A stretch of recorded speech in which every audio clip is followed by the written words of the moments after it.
Welcome back my YouTube channel Old Car Stories. Today, we dive deep into the world of American muscle to revisit a true legend, this car, 1971 Plymouth GTX.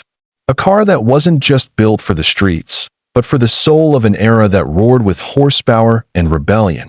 The 1971 model year was a turning point in the muscle car saga.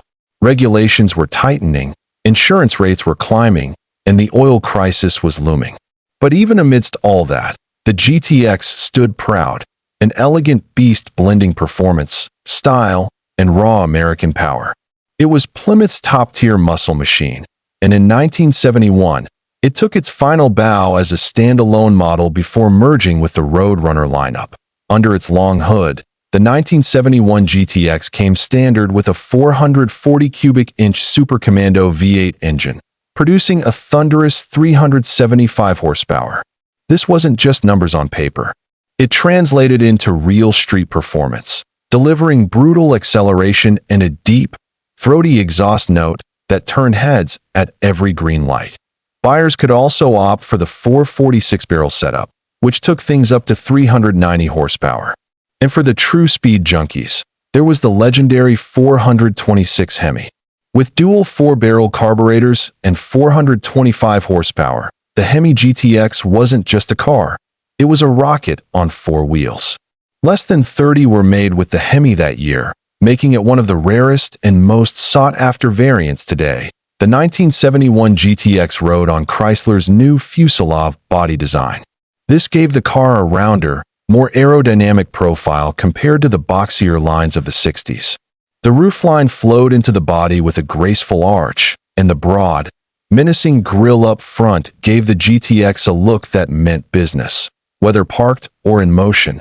Inside, the GTX didn't skimp on comfort. The bucket seats were supportive, and the dash layout was clean and driver-focused. It was a muscle car, yes, but one that wanted to be more than a straight-line monster.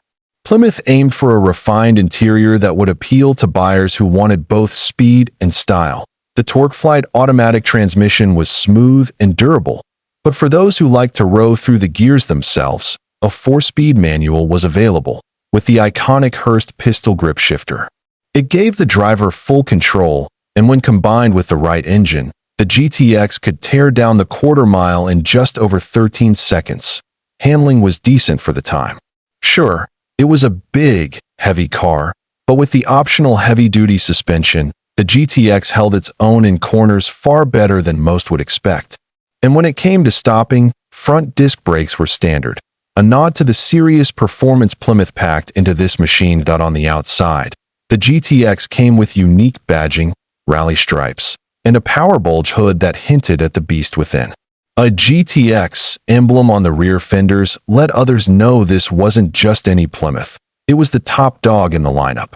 Optional hood pins and air scoops added to the muscle-bound appearance. Despite all its strengths, the 1971 GTX arrived during a time of change. Insurance companies had declared war on high-horsepower vehicles, and stricter emissions standards were just around the corner. Muscle car sales were beginning to dip, and even icons like the GTX weren't immune. Plymouth sold just over 2,900 GTX units in 1971. Compare that to the tens of thousands sold in earlier years, and it's clear the writing was on the wall. Still, what the GTX may have lost in numbers, it made up for in character. This wasn't just another car, it was a final salute to an era of pure, unfiltered muscle. In 1972, the GTX was no longer its own model. Instead, it became an option package on the Roadrunner. The name lived on, but the glory days of the dedicated GTX had passed. That makes the 1971 version the last true standalone GTX, a fact that makes it even more special to collectors and enthusiasts today. Owning a 1971 Plymouth GTX today is like owning a piece of American history. The deep rumble of its V8, the bold lines of its fuselage body, and the raw emotion it delivers from behind the wheel are unmatched. It's not just about going fast, it's about going back in time, to a moment when the car culture was alive and thriving. Restoring one is no small feat. Original parts are rare, especially for the HEMI models. But the reward is immense. A well-kept or restored 1971 GTX is a showstopper, something that draws crowds and respect at every car meet. It's a symbol of craftsmanship, engineering, and a time when passion ruled the assembly lines. The car also found fame in the racing world. While not as dominant as some of its Mopar cousins on the drag strip, the GTX had a solid following. Its large engine options and solid rear axle made it a favorite among street racers and weekend warriors. It wasn't just for looks. It could back up its attitude with real performance. Collectors today seek out the 1971 GTX not just for its rarity, but for its personality. It stands at the crossroads between old-school muscle and the changing tides of the 1970s automotive world. In many ways, it's the last of the breed, the final form of a muscle car before the era truly started to fade. If you're ever lucky enough to see one in person, take a moment to appreciate it. Not just for its chrome or horsepower, but for what it represents, a time when cars were more than transportation. They were identity. They were freedom. And the 1971 Plymouth GTX was all that and more. Thanks for joining us on this ride through history. If you love stories like this, don't forget to like, share, and subscribe to Old Car Stories.